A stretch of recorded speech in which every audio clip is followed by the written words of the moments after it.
l'actualité. Alexandre, encore, une journée folle. Grosse journée en actualité. Je rappelle l'annonce de Paul Saint-Pierre Plamondon à 7h30 ce matin. Il l'avait promis hier qu'il parlerait de son intention de tenir un référendum dans le premier mandat.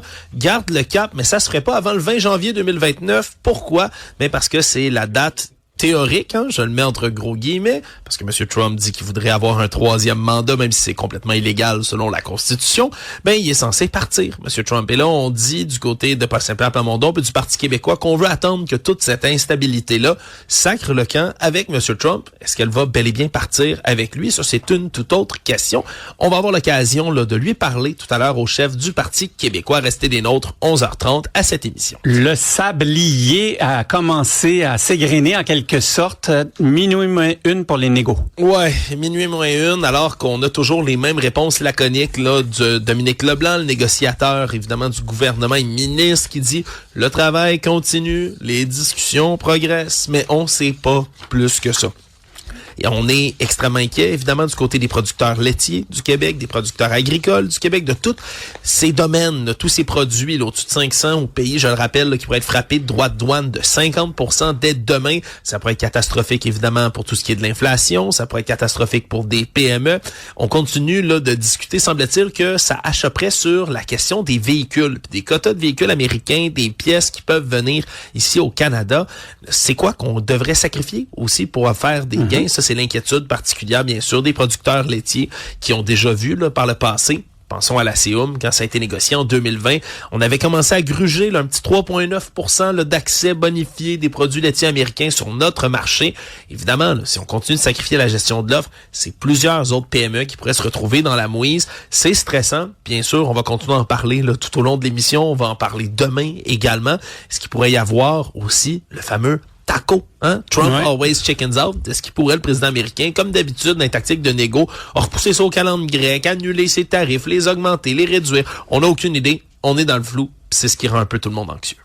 Justin Trudeau coûtait très cher quand il était premier ministre, avait des idées de grandeur, mais il coûte encore cher même s'il sort avec une superstar de la chanson. Oui, moi je savais pas, je vous avoue, quand je le voyais danser dans le Home Hardware avec son débouche toilette hier sur les réseaux sociaux, moi je trouvais ça bien mignon, puis j'étais très heureux pour lui et sa nouvelle flamme. Le problème, c'est que ça coûte très cher en sécurité dans le Home Hardware et partout où ils s'en vont autour du globe.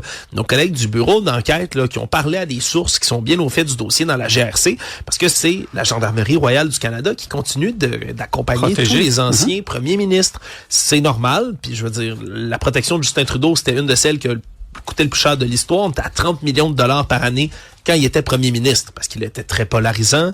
Il y avait beaucoup de menaces de mort à son endroit, souvenez-vous. Mais là, depuis qu'il a quitté, il participe à des activités politiques, Forum économique mondial de Davos, par exemple, des conférences en Norvège, à Singapour, qu'on le protège puis qu'on paye pour la protection dans ces cas-là, ça passe. Mais ce qui passe moins, c'est ses vacances en Italie, à Saint-Tropez, des voyages aussi pour aller voir chanter sa flamme, Katy Perry, au Japon, en Allemagne, en Californie.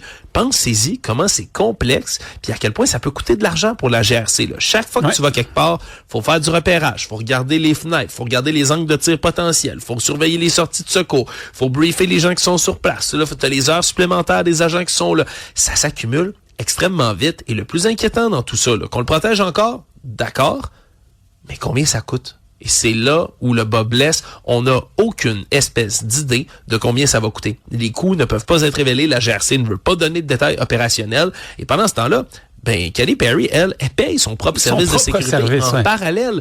Monsieur Trudeau est multimillionnaire, rappelons-le. Est-ce qu'il pourrait pas payer lui aussi une partie de sa protection? C'est des questions qui sont soulevées depuis que le bureau d'enquête a parlé de tout ça ce matin. Je te dirais que je suis déchiré dans cette situation-là parce que je peux comprendre. Aujourd'hui, on vit dans un monde malheureusement qui est violent.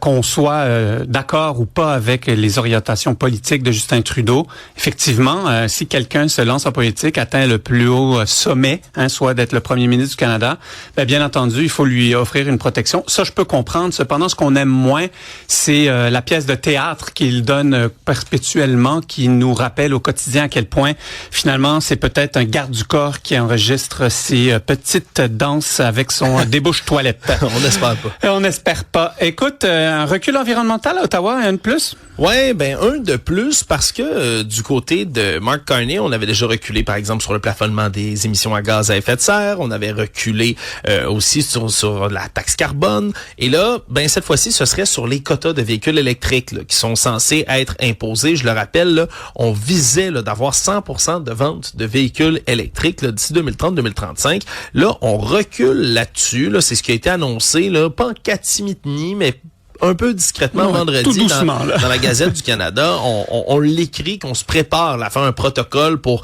scraper tout ça. On dit qu'on va mettre du plafonnement de certaines émissions, mais on était supposé l'annoncer déjà. Là, ce qu'on dit là-dedans, c'est on va commencer les consultations l'automne, on se reparle en 2027.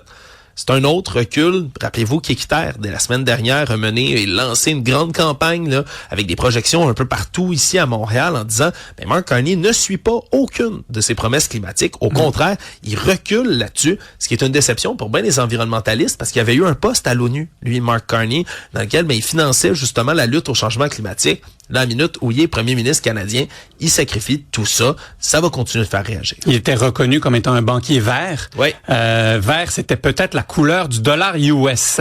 Une autre femme, malheureusement, assassinée dans le quartier Saint-Michel. Ah, c'est complètement affreux, cette histoire-là. On est à moins de 48 heures du féminicide présumé là, qui a eu lieu, je rappelle. Quartier Saint-Michel, on a vu ça plus tôt là, durant la fin de semaine. Une femme, malheureusement, là, qui aurait été tuée par son conjoint, Madame Likana Seng, immigrante cambodgienne de 44 ans. C'est son conjoint, 51 ans, Khan Boing, qui aurait frappé la dame au haut du corps, l'aurait poignardé pour la tuer et aurait retourné, là, comme la théorie hier le supposait, son couteau sur lui-même pour s'infliger des blessures.